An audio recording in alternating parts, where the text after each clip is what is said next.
Le divertissement est une activité qui permet aux hommes d'occuper leur temps libre en s'amusant et de se détourner ainsi de leurs préoccupations.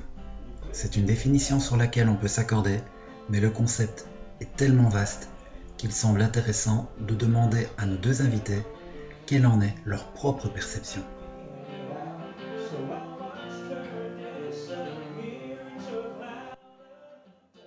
Déjà quelque chose qui soit... ça dépend. C'est plutôt dans le sens amusement. On pourrait voir quelque chose qui nous amuse, qui nous évade, qui nous permet de nous déconnecter de la vie réelle. Moi, le divertissement, c'est quand je parviens à décrocher et que, par exemple, je vais au cinéma et que pendant un instant, pendant une heure et demie, j'oublie complètement le quotidien. Je décroche, je ne pense plus au travail, je ne pense plus à rien. Et donc pour moi vraiment un bon divertissement c'est ça, c'est quand ça me fait rêver, que ça me transporte dans un autre univers et que je peux à la limite même en oublier même mon existence propre ou du moins j'arrête de ressasser, de penser au quotidien, à la vie quotidienne. Le divertissement est-il essentiel à notre épanouissement ?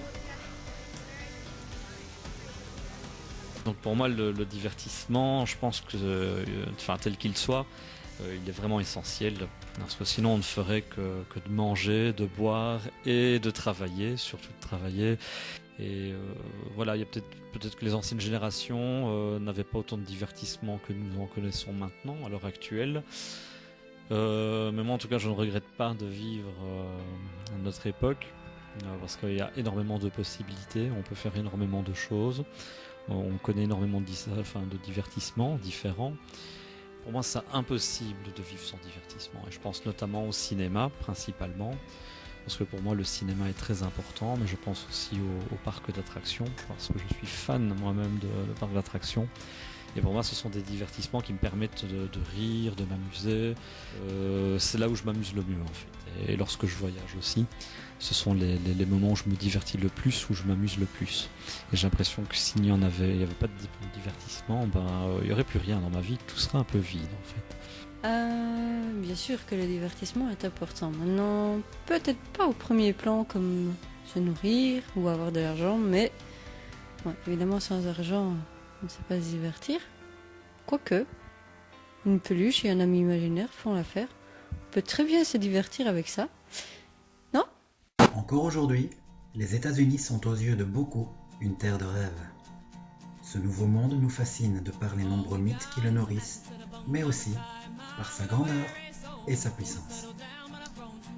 La culture américaine se reflète abondamment sur la nôtre, et ce, sur plus d'un aspect. Pour en véhiculer le meilleur exemple, le monde du divertissement semble s'imposer. Dès à présent, c'est ce que nous allons tenter d'observer et d'expliquer. Mais avant cela, demandons à nos invités pourquoi ils ont choisi les États-Unis. Qu'est-ce qui les a attirés dans ce pays ? Pourquoi les États-Unis ? Tout simplement parce que la culture anglo-saxonne a occupé une grande importance quand nous étions enfants. Je pense que toute notre génération, même depuis la Seconde Guerre mondiale, tout le monde a été bercé par les séries et aussi par de nombreux artistes américains. Donc dans notre culture occidentale et ici en Europe, on a fortement été influencé par ce qui s'est passé aux États-Unis. Puis donc ça c'est déjà une première chose. Ensuite les États-Unis, le continent, l'endroit en lui-même est formidable. Les paysages sont fantastiques. Il y a une très grande diversité, même en termes de culture. C'est avant tout un pays d'immigration, donc il y a plusieurs cultures, notamment amérindiennes. Et puis je pense aussi à toutes les grandes villes comme New York, Hollywood, San Francisco. Ce sont des villes qui font un petit peu rêver, un peu fantasmer les étrangers.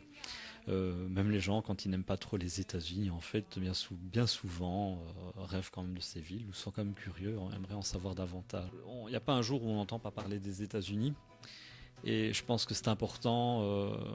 J'ai toujours entendu plein d'opinions sur le pays. Moi, j'avais envie de me faire ma propre opinion en y allant et en rencontrant des Américains, en pouvant loger sur place, en traversant le pays, en découvrant différentes villes et pour un peu lutter contre les préjugés, positifs ou négatifs que je pouvais avoir vis-à-vis du pays. Je voulais les confronter à la réalité, me faire vraiment une opinion pas complète. Je ne saurais pas me faire une opinion complète sur le pays tellement il est complexe et tellement c'est un grand pays. Mais par contre, voilà, j'avais envie d'aller là-bas et ainsi vraiment essayer d'aller un petit peu au-delà des apparences, au-delà de ce que je voyais quand j'étais enfant à la télévision. S'il ne faut retenir que 3 mots pour définir les États-Unis, lesquels faudrait-il choisir? Immense, grandiose et décadent. Magnifique, infini, accueillant. Tout le monde se fait ses propres images sur les États-Unis. Des images véhiculées par d'illustres poncifs, des poncifs ancrés comme des symboles forts qui nourrissent l'inconscient collectif. Après avoir fait connaissance avec le pays, quelque chose a-t-il changé entre l'image qu'on s'en fait au préalable et ce qu'on y voit? Est-il possible de découvrir ce qu'on pourrait qualifier d'une autre Amérique? J'ai fait plusieurs voyages. Le premier que j'ai fait, j'ai mis 20 ans avant de le faire et j'en ai rêvé pendant 20 ans. Et quand j'y suis arrivée, j'avais l'image que j'avais exactement au moment. Bien sûr, il y avait certaines choses qui différaient de l'image que j'en avais. Il y avait plus de monde que ce qu'on voit dans les films parce que c'est pas forcément la réalité, mais dans les séries, parfois on voit des petits villages, des petits patelins. Pour les avoir faits, je peux confirmer qu'en fait c'est vraiment comme ça. Voilà, c'est différent, on est dans une autre culture et puis les gens sont très accueillants, ils sont toujours ouverts à discuter de leurs petits... Enfin, moi j'ai fait des petits patelins, donc ils sont toujours enclins à discuter de là où ils vivent, de l'endroit, des petites choses à faire, donc voilà. J'avais pas l'impression d'être dépaysé, au contraire, j'avais l'impression que j'avais suivi pendant des décennies une bonne formation intensive sur les États-Unis. Ça ressemblait un petit peu les médias tels qu'ils nous en parlent. Voilà, quand on y va, on connaît les endroits, on les reconnaît, ce qu'on voit dans les films. Je pense surtout à des monuments. Donc voilà, j'ai découvert un peu l'Amérique verte. C'est un peu un parcours plutôt transversal. C'était pas tout à fait l'itinéraire que j'ai suivi n'était pas tout à fait celui que des touristes suivent. Donc à vrai dire, les gros clichés, bon, Los Angeles fatalement j'y suis allé, mais maintenant et San Francisco aussi. Mais maintenant, je n'ai pas découvert notamment Las Vegas, ce que tous les touristes vont visiter. Personnellement, je ne regrette pas de ne pas y être allé. J'y passerai sans doute un jour, mais c'est pas forcément ça non plus que personnellement je cherchais. Mais voilà, moi j'ai découvert plutôt, on va dire, la campagne. Et c'était très sympa, une belle campagne avec de beaux animaux partout. J'ai découvert donc plutôt une Amérique verdoyante, plutôt proche de la nature, assez respectueuse de la nature et de l'environnement en général, vraiment avec des gens qui me semblaient assez impliqués et vraiment avec de très très beaux paysages. Lorsqu'on découvre les États-Unis, a-t-on par moments le sentiment de vivre quelque chose d'irréel, de magique? Oui, il y avait bien un côté un peu irréel quand j'y suis allée, bien sûr. Par exemple, le premier voyage que j'ai fait, c'était à New York. Je rêvais de partir et d'être au pied de ce sapin au Rockefeller Center. Et bon, j'ai pas pu y être un 24 décembre comme dans le film où il y avait personne, mais ça avait un côté magique, un côté irréel quand j'y étais le 25. Et j'ai regardé jusqu'au-dessus du sapin et voilà, ça avait un côté magique, voilà. Et sinon, oui, j'en ai eu d'autres. Je rejoins Massy, je suis allée aussi à Point Roberts. Et le premier soir, j'adore regarder les émissions avec les animaux. Et le premier soir, j'ai vu l'aigle foncer sur sa proie. Et j'ai appris que ça nageait. Ça nage très bien, un aigle. C'est surprenant, ça paraît irréel aussi, mais ça nage. Et l'instant d'après, il commençait, je l'ai filmé. Et je l'ai vu de la terrasse de la maison, de la chambre plutôt, en train de commencer à manger sa proie. C'est impressionnant parce qu'elle est toujours vivante quand il commence. On voit ça dans les films, on voit ça dans les reportages, mais on ne pense pas à voir ce genre de choses, comme voir au loin des superbes orques qui font leur splash. Voilà, tout ça, c'était des côtés un peu côté magique, leur petit côté irréel.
Selon le philosophe Pascal Blaise, il est essentiel de se détourner de l'essentiel, à savoir nos préoccupations du quotidien. Les États-Unis s'efforcent de garder la main sur bien des aspects essentiels qui régissent notre vie en société, que ce soit la politique, l'économie ou encore les forces armées. Pourtant, ils sont sans doute sans égal lorsqu'il s'agit de nous détourner de l'essentiel et donc de nous divertir. Nos deux intervenants nous expliqueront par la suite en quoi, selon eux, ce pays a érigé le divertissement au rang de première nécessité, ce qui fait écho aux analyses du philosophe français qui par ailleurs ne s'arrête pas là. En effet, il a également observé que le divertissement consiste en la recherche désespérée d'une consolation face à la difficulté d'être soi. Selon lui, le divertissement nous renvoie à de futiles activités pour échapper à notre condition. En 1947, Jean Giono écrit « Le roi sans divertissement » et raconte que le souverain en devient un homme plein de misère. Cette trame narrative serait-elle une allégorie visant à nous montrer que le divertissement sert de cache-misère ? Y aurait-il une réalité suffisamment déplaisante que pour décider de la dissimuler, voire une volonté de nous vendre uniquement du factice ? Je pense que dans certains cas, le divertissement peut cacher certaines choses. Ça peut éviter aussi qu'on aille voir dans les quartiers. Par exemple, je prends par exemple New York que j'ai fait. C'est certain qu'au-delà de Manhattan, il n'y a plus grand-chose. Voilà, tout le divertissement se trouve dans Manhattan et puis après il n'y a plus rien. Et donc ça nous évite d'aller justement au-delà de ce qu'il y a. Hollywood, c'est à côté de Los Angeles. Il n'y a rien à voir à Los Angeles. À Hollywood, oui, mais on ne sait pas tout ce qui peut ici passer dans les mauvais quartiers. On ne montre que ce qu'on veut bien nous montrer. En effet, donc fatalement, les États-Unis, c'est un peu les studios de cinéma. Ils mettent ça en avant, hein, leur office du tourisme, etc. Le tourisme se fait pour ça. Donc fatalement, il y a une belle façade. Et j'imagine, je n'ai pas vu vraiment de mauvais quartiers, personnellement. Je vais jamais dans les coupes-gorges, même en Belgique. Donc quand je vais à l'étranger en tant que touriste, je ne le fais pas non plus. Et donc voilà, donc oui, il y a un aspect, derrière cette belle image américaine, il y a fatalement une autre réalité, mais qui existe partout. Et il y a une pauvreté qui existe. Maintenant, j'ai pas vraiment pu moi me faire vraiment une idée sur le sujet, vraiment en profondeur, parce que je n'ai fait que passer. Je n'ai pas eu l'occasion d'aller dans ces quartiers, de vraiment parler avec des gens, de loger là-bas. Donc je ne sais pas vraiment ce qu'il y a en termes de les problèmes de sécurité. Je ne peux pas vraiment être conscient des problèmes économiques que les problèmes que les gens rencontrent au quotidien. ni même au niveau du racisme éventuel ou autre chose qu'il pourrait avoir. Bon voilà, en tout cas, une chose est sûre, c'est que voilà, les États-Unis, c'est clair que c'est une belle carte postale. Et quand on y va, on en a. On en voit de la belle carte postale. Il n'y a pas de doute là-dessus, les paysages sont merveilleux, il y a vraiment des gens sympas. Mais derrière, il y a une misère, et je pense notamment aussi aux acteurs à Los Angeles et autres. Bon, tout ça, c'est un petit peu une machine à fric, sans doute. Ils sont là pour émerveiller les gens. C'est vraiment génial de visiter les studios Universal et de se rendre compte de tous les effets, tous les trucages qui sont utilisés. C'est vraiment magique, c'est sympa à faire avec les enfants et tout. Maintenant, évidemment, tout ce show business cache probablement derrière des choses. Bon, fatalement, je pense à des artistes, etc., qui doivent sans doute de temps en temps péter des cases. Je pense qu'il doit y avoir souvent, il n'est pas rare que des acteurs américains aient des problèmes de drogue, acteurs ou personnalités américaines aient des problèmes de drogue ou d'alcool. Il est évident que derrière tout ce bel étalage, ces belles images, oui, derrière, il y a sans doute un monde un peu plus cru et qui n'est pas aussi bien et aussi moral qu'il ne semble l'être.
Peut-on considérer que les États-Unis jouent la carte du divertissement dans le but de propager leur rayonnement et leur puissance? En effet, il y a une propagande pour faire venir des touristes, ça c'est clair. Comme je l'ai dit, c'est des cartes postales. Et les États-Unis vivent entre autres du tourisme, même pas un peu, beaucoup. C'est l'un des pays sans doute qui accueille le plus de touristes au monde. Après la France et l'Angleterre, après Paris et fatalement Londres. Mais voilà, je pense que déjà ça sert aussi une propagande politique. Je pense vraiment au cinéma. Il est évident que les Américains utilisent le cinéma pour donner une certaine image des États-Unis. Maintenant, les films sont de plus en plus nuancés, ils sont de plus en plus intelligents.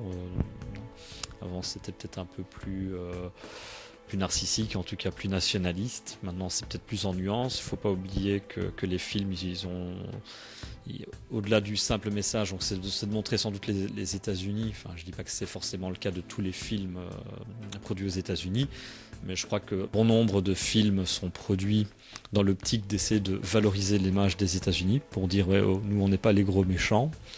Donc il y a quand même sans doute un peu de cette idée. Il y a quand même une propagande, une idée, une arrière-pensée politique, en tout cas dans certains films, qui vont véhiculer des valeurs américaines, qui ne sont pas forcément bonnes ou mauvaises, chacun peut se faire son opinion, mais il est clair qu'il y a parfois un message politique caché derrière des films, même des films grand public.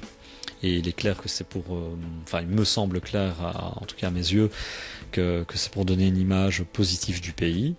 Et puis aussi, c'est parce que c'est un produit, le divertissement américain, Je pense au rap, enfin, c'était des rap que tous les gosses à travers le monde, même dans les coins les plus reculés, s'arrachent. Je pense aux publicités Coca-Cola qui sont diffusées à peu près partout, même dans le Sahara on trouve des distributeurs Coca-Cola, il y a toujours bien des bédouins qui auront vu la publicité Coca-Cola, si du moins on considère que la publicité peut être un divertissement. Et Michael Jackson, il n'est pas le roi de la pop pour rien. Je repense à des gars en Amazonie qui ne connaissaient absolument rien du monde occidental et qui malgré tout avaient déjà entendu parler en se rendant dans une ville alors qu'ils étaient perdus en plein milieu de l'Amazonie. Ils connaissaient Michael Jackson et ils connaissaient même les airs de ses chansons. Donc ça c'est un exemple de la mondialisation. Et en tout cas voilà, il est clair qu'aussi ça, donc il y a toute une image. Et ça sert aussi l'industrie du cinéma.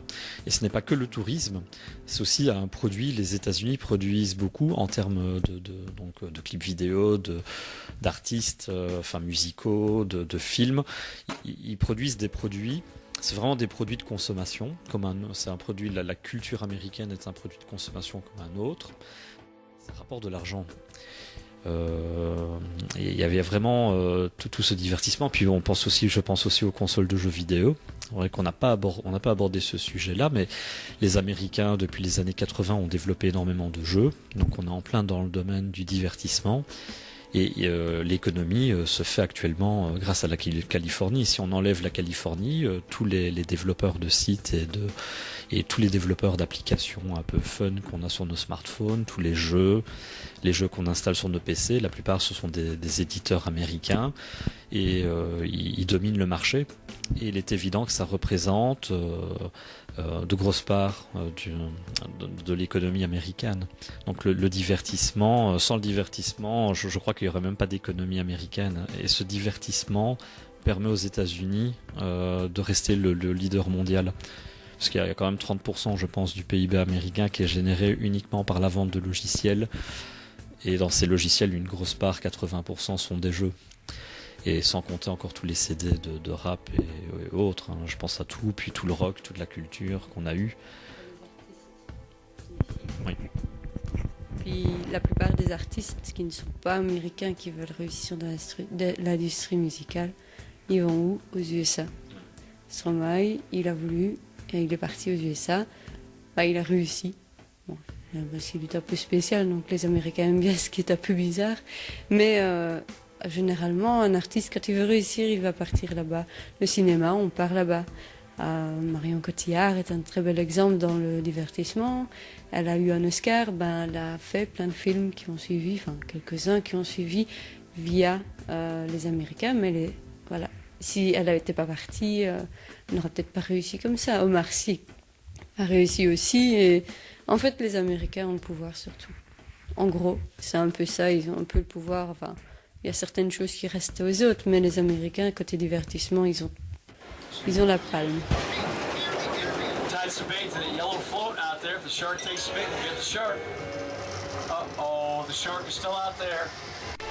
Pascal Blaise parlait de futilités dans lesquelles on se réfugie, dans le but de définir le divertissement. Cette futilité fait directement appel à l'amusement dont la quête perpétuelle définit le ludisme. Mais peut-on se demander si le divertissement défend également d'autres vertus ? Oui, donc pour moi il me semble évident, ça dépend comment on se place. Si on est à la source, je pense aux producteurs des divertissements, ou si on est celui qui regarde ces divertissements, qui participe à des divertissements, donc le public. Le public, lui, il cherche peut-être sans doute à décompresser. Et donc voilà, si on regarde un bon film américain à la télé, c'est sans doute plutôt pour décompresser. Par contre, il est évident que les studios, eux, vont peut-être chercher plutôt le profit. Ils sont là pour vendre un produit, ils sont là pour gagner leur vie, faire de l'argent. Évidemment, on va prendre un petit exemple bien sympa. Je pense à une boîte de striptease, par exemple, à Las Vegas. Il est évident qu'une personne qui va voir ce type de spectacle, les producteurs de ce type de spectacle, ce qui les intéresse, c'est avant tout l'argent, et les autres, c'est les jolies filles. pour le client. Maintenant, il est évident qu'à côté de ça, bon, si je prends l'exemple des Simpsons, bon, voilà, à travers un épisode des Simpsons, il pourrait très bien y avoir un petit pamphlet politique, hein, un petit message, se moquer de telle ou telle personnalité, ou pour faire passer un message par rapport à quelque chose qui ne serait pas bien vécu par les Américains eux-mêmes, du moins par les producteurs du dessin animé. Donc voilà, ils peuvent faire passer des messages en fait. Et puis bon, voilà. Et donc voilà, je résume bien. Je pense que voilà, c'est pas purement ludique. Le divertissement, même s'il est pris comme tel par les gens, est peut-être plus profond qu'il ne semble l'être a priori. Donc beaucoup de choses n'apportent rien nous apportent rien. Si on regarde la plupart des télé-réalités américaines, qu'on prenne les Kardashians, c'est le plus bel exemple du truc rikiki et qui en fait nous apprend comment est-ce qu'on dit, enfin nous apprend rien du tout, et on a l'air d'être encore plus biaise que ce qu'on était avant de regarder ça. Puis il y en a d'autres dans le même style. Maintenant il y a toujours des autres choses. Moi je regarde des reportages sur un vétérinaire américain qui est, quand on le voit, il a 70 ans, il est toujours aussi actif que s'il en avait 20 ans. Bon, il a un petit peu moins fringant, mais je veux dire, il a toujours ses 19 000 clients, alors que c'est un simple vétérinaire, et c'est le genre d'émission qui, voilà, parfois les Américains peuvent nous montrer des choses sur eux. Je reprends aussi un autre exemple, c'est un reportage, c'est une télé-réalité sur 17 ans et maman. Ça nous montre que il y a énormément d'adolescentes qui tombent enceintes aux USA.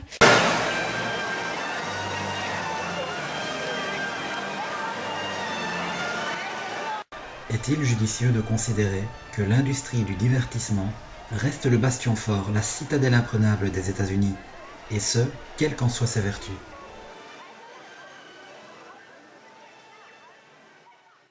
Il est clair que malgré qu'ils se soient pris, comme on dit, quelques bonnes gifles, le 11 septembre, puis encore avant, ils en ont pris d'autres, ils ont fait quelques guerres, ils ont perdu pas mal d'hommes, ils ont gagné plein de choses. Même si l'économie, suite à la crise de 29, suite à ce qui s'est passé il n'y a pas longtemps, dans les années 2000, je ne sais pas combien, parce que moi, les infos et moi, on les oublie assez vite. Mais il y a une chose sûre, c'est vrai que le divertissement, lui, n'a jamais péché de tout ça. En tout cas, les Européens en ont profité justement, je pense qu'à la dernière crise économique, même si c'était difficile pour vivre et tout ça. Après, il y a eu un moment où, pour nous, Européens, il était beaucoup plus facile de voyager aux USA et ça ne coûtait rien du tout d'y aller, contrairement à eux venir ici. Et ça, je pense que les Américains en ont bien profité aussi parce que ça a fait remonter leur économie. Et je crois que d'un point de vue économie, eux sont déjà revenus à la normale, que nous pas. Et le divertissement, je pense pas qu'ils en aient beaucoup été affectés. Ils sont restés toujours sur le même pied. Enfin, en tout cas, il n'y avait pas grand-chose qui fermait au point de vue parc d'attractions, divertissement.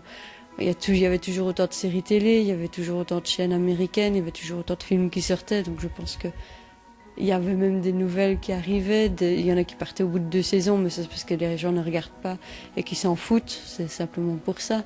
Mais ça n'a jamais, on n'a jamais eu un déclin de tout ce divertissement, malgré tout ce qu'ils ont vécu, malgré le 11 septembre. En fait, je pense qu'ils se remettent beaucoup mieux sur pied que ce que, quand nous, ça nous arrive chez nous. Eux, en tout cas, ça marche du tonnerre et... non, en fait, je pense pas que...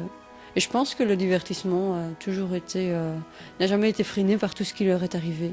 En tout cas, moi je pense que le divertissement aux États-Unis, ça reste un pilier économique. Et comme tu l'as dit, il va pas bouger. Donc malgré le fait qu'il y a eu des guerres qui ont terni l'image des États-Unis, je pense que tout le monde continue à consommer de toute façon je dis pas que tout le monde aime forcément les productions américaines ou ce que produit l'industrie du divertissement aux États-Unis, mais en tout cas ça reste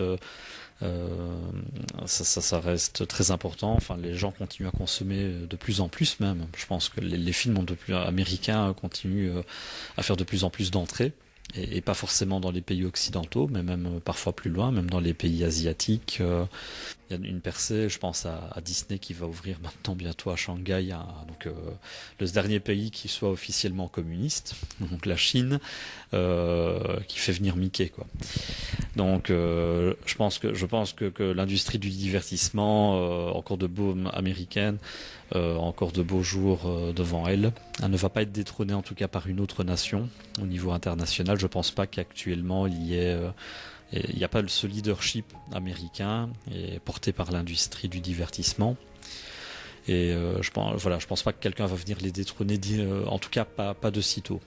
Je pense qu'il faudra encore attendre quelques décennies peut-être pour éventuellement pour voir les choses évoluer. Il est sûr que le monde est peut-être plus complexe maintenant. Les États-Unis sont plus les seuls à mener la danse au point de vue politique, enfin géopolitique à travers le monde. D'ailleurs, ça n'a peut-être en fait jamais été le cas. Mais toujours est-il que les États-Unis continuent à produire du divertissement, donc des jeux vidéo, des films, toutes sortes de choses, même des reportages. Et ils continuent à avoir une certaine hégémonie mondiale sur leurs produits. Je pense à Netflix que beaucoup de Belges regardent, avec principalement des productions américaines. Et donc voilà, moi je pense pas qu'il y a, en tout cas il n'y a pas de péril. Ce n'est pas un secteur, le secteur du divertissement américain n'est pas en péril actuellement. Il faudra peut-être attendre la prochaine ère glaciaire pour que les choses changent, en effet. Mais nous ne serons sans doute plus là pour en parler. Véritable carte postale du pays, le divertissement est sans aucun doute, au travers de son industrie, le meilleur vecteur de communication partagé avec le monde entier. Et tout cela dans le but de montrer l'immensité, mais aussi la grandiosité et la décadence des États-Unis. Outil aussi bien économique que touristique, le divertissement américain est peut-être l'identité à laquelle le pays s'accroche. Un pays qui a souffert, qui pense encore certaines blessures, mais qui trouve son refuge dans ce divertissement, une zone de confort sur laquelle il espère certainement pouvoir se reposer encore pendant bien longtemps.